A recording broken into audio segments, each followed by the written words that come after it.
Hello everyone, I am Jyoti Jha and welcome to NCERT to the mind. तो आज हम लोग पढ़ेंगे एपीसी वर्कबुक क्लास 5 हिंदी का चैप्टर 4 नन्हा फनकार। तो चलिए पढ़ना स्टार्ट करते हैं। आप भी अपना वर्कबुक निकालिए और मेरे साथ साथ बनाना स्टार्ट कीजिए। चैप्टर 4 है नन्हा फनकार। निम्नलिखित वाक्य किसने कहे, किससे कहे? माशा अल्लाह, ये घंटियाँ कितनी सुंदर हैं। किसने कहा? बादशाह अकबर ने। किससे कहा? केशव से।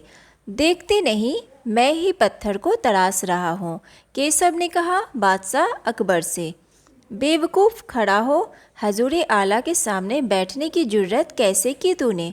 किसने कहा? पहरेदार ने। केशव से। हाँ बेटा, बादशाह का आगरा बहुत सुंदर शहर है, पर सिकरी में नया शहर बनवाने का भी एक खास कारण है। पिता ने कहा केशव से। अच्छा, अब समझा। इसीलिए बादशाह अकबर ने अपने बेटे का नाम सलीम रखा है। ठीक है, ये किसने कहा? केशव ने पिता से। ठीक है, निम्नलिखित प्रश्नों के उत्तर दीजिए। लड़के का क्या नाम था? उसकी क्या उम्र थी? वह क्या काम कर रहा था? लड़के का नाम केशव था। उसकी उम्र 10 साल था। वह नक्काशी का काम सीख रहा था। आदमी का क्या नाम था? 13 साल की उम्र में उसने क्या काम किया था? आदमी का नाम बादशाह अकबर था। 13 साल की उम्र में उसने एक लड़ाई में हिस्सा लिया था। केशव के माता पिता पहले कहाँ रहते थे? वे आगरा किस लिए आए थे? केशव के माता पिता गुजरात में रहते थे। वे आगरा काम के लिए आए थे। बादशाह केशव से क्या सीखना चाहते थे? बादशाह केशव से नक्काशी करना सीखना चाहते थे। बादशाह अकबर सिकरी में नया शहर क्यों बनवा रहे थे? बादशाह अकबर ख्वाजा सलीम चिश्ती के सम्मान में सिकरी में नया शहर बनवा रहे थे। ठीक है, निम्नलिखित शब्दों को उनके अर्थ से मिलाइए। शब्द है, इधर अर्थ है। ठीक है, उकेरना। उकेरना का क्या होगा? नक्काशी करना। इसके साथ मिलाएंगे और यहाँ पर लिखेंगे इसे। ठीक है, उकेरना और इधर नक्काशी करना। नफीस। नफीस का क्या अर्थ हुआ? नफीस का अर्थ हुआ बढ़िया या सुंदर। ठीक है, इसे इसके साथ मिलाएंगे और इधर लिखेंगे। ठीक है, इसके बाद है पुश्तैनी। पुश्तैनी का क्या अर्थ हुआ? कई पीढ़ियों से चले आना। ठीक है, तो इसके साथ में हम मिला देंगे। ठीक है, उसके बाद यहाँ पर लिख देंगे पुश्तैनी, कई पीढ़ियों से चले आना। मुआयना तो जांच पड़ताल। ठीक है, मुआयना का जांच पड़ताल। जुर्रत यानी कि साहस। जुर्रत का साहस। बदहवासी। बदहवासी का क्या होगा? बदहवासी का होगा कड़वापन या कटुता। ठीक है, इसके साथ में हम मिलाएंगे और इसे हम यहाँ पर लिखेंगे। ठीक है, इसके बाद है फनकार यानी कि कलाकार। फनकार का कलाकार। सल्तनत।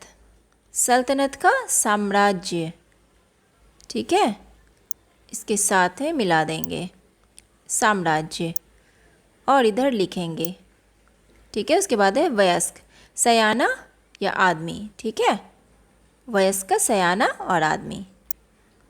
तो इस तरह से ये सारा एक तलखी है। तलखी का घबराहट। तलखी का घबराहट। ठीक है, इसके साथ में मिला देंगे। इस सारे को आप इसी तरह से मिला लेंगे। निम्नलिखित मुहावरों का अपने वाक्यों में प्रयोग कीजिए। ठीक है, माथा ठनकना, उल्टे पांव लौट आना, धाक जमाना। ठीक है, और है त्योरियाँ चढ़ाना, धूम मचना। तो माथा ठनकना का उसकी बात सुन के मेरा माथा ठनक गया। उल्टे पांव लौट आना, मनीष के घर में ताला था इसीलिए उल्टे पांव लौट आया। धाक जमाना, वह मेरी वस्तु पर धाक जमाता है। त्योरियाँ चढ़ाना, जब मैंने राजन को उसके बेटे की सच्चाई बताई तो उसकी त्योरियाँ चढ़ गई। धूम मचना, वहाँ लोग धूम मचा रहे थे। ठीक है। उसके बाद है 5वां नंबर, किसे क्या कहते हैं? सहायता के लिए बॉक्स में दिए गए शब्द देखिए। कपड़े पर बेल बूटे बनाने वाला, उसे हम क्या कहते हैं? कशीदार। ठीक है, यहाँ पर लिखेंगे कसीदा कार। ठीक है, यहाँ पर लिखा हुआ है कसीदा कार कहेंगे। ठीक है। इसके बाद है कागज़ पर चित्र बनाने वाला, तो उसे हम कहेंगे चित्रकार। पत्थर पर बेल बूटे बनाने वाला, तो उसे कहेंगे संग तराश। धातु या लकड़ी पर बेल बूटे बनाने वाला नक्काश। आकृति बनाने वाला मूर्तिकार। रंग बिरंगे शीशे, सलमा सितारे का काम करने वाला मीनाकार। अध बनी शब्द 2 शब्दों को जोड़ने से बना है। अध जोड़ बनी। अध शब्द जोड़कर 6 और शब्द बनाइए, तो क्या क्या बनेगा? अध सजी, अधरात्रि, अधकटी, अधमरी, अधपकी और अध सुनी। ठीक है, और भी बहुत सारा बनेगा। ठीक है, 6 लिखना है। नीचे विभिन्न प्रकार के औजारों को देखिए, इनके नाम लिखिए। ठीक है, ये सारा बहुत सारा यहाँ पर औजार है। इसका क्या क्या नाम है? इसे हम कहेंगे हथौड़ा, इसे खुरपी और इसे रंदा, और ये वाला है छेनी, फरसा, कड़नी, कुल्हाड़ी, आड़ी, और ये है फावड़ा। ठीक है। नीचे दिए गए वाक्यों को पढ़िए। मैं 10 साल का हूँ। 10, अच्छा तब तो काफ़ी बड़े हो।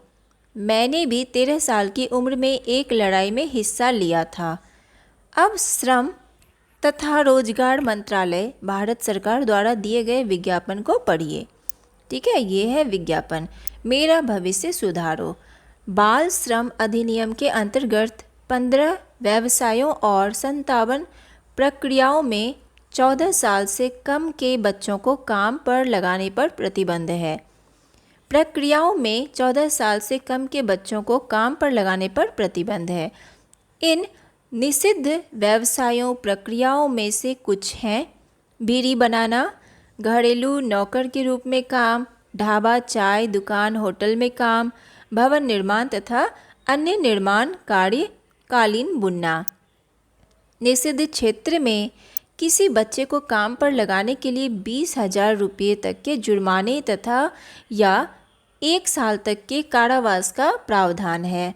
बाल श्रम के विरुद्ध प्रवर्तन अभियान योजना के तहत खतरनाक कामों से हटाए गए बच्चों को विशेष स्कूलों में भर्ती किया जाएगा, जहां उन्हें शिक्षा प्रदान की जाएगी। इसके अलावा व्यवसाय से पहले का हुनर, वजीफ़ा, दोपहर का भोजन, स्वास्थ्य सुविधाएं आदि भी कम से कम 3 साल तक की अवधि के लिए प्रदान की जाएगी। बाल मजदूरों को बचाने और उनके पुनर्वास के लिए किसी भी प्रकार की सहायता के वास्ते कृपया राज्य श्रम विभाग या चाइल्ड हेल्पलाइन 1098 निःशुल्क या स्थानीय पुलिस से संपर्क करें। ठीक है, तो ये आपका ये दिया हुआ है एक जो है ना विज्ञापन, श्रम तथा रोजगार मंत्रालय भारत सरकार। विस्तृत जानकारी के लिए हमारी वेबसाइट, ये वेबसाइट नंबर है, ठीक है, इस पे संपर्क कर सकते हैं। तो ये विज्ञापन है। इस विज्ञापन से आप क्या समझे? केवल 4-5 वाक्यों में लिखिए। तो इस विज्ञापन से क्या समझ में आया आपको कि बच्चों को काम में नहीं लगाना चाहिए? छोटे छोटे बच्चे हैं, उन्हें पढ़ाना लिखाना चाहिए, उनसे काम नहीं करवाना चाहिए। ठीक है, तो ये सारा चीज़ आपको समझ में आया होगा। तो आप ये अपने शब्दों में लिखेंगे। आपका वर्कबुक कंप्लीट हो चुका है। कैसा लगा पढ़ के मुझे ज़रूर बताइए। अच्छा लगा हो मेरा पढ़ाना तो मेरे चैनल NCERT द माइंड को लाइक सब्सक्राइब कीजिए और पास में दिए गए बेल आइकन को ज़रूर प्रेस कर दीजिए ताकि NCERT से रिलेटेड हर वीडियोज़ आपके पास समय से पहुंचती रहे। तो मिलते हैं नेक्स्ट वीडियो में, तब तक के लिए bye, take care, thanks to watch my video.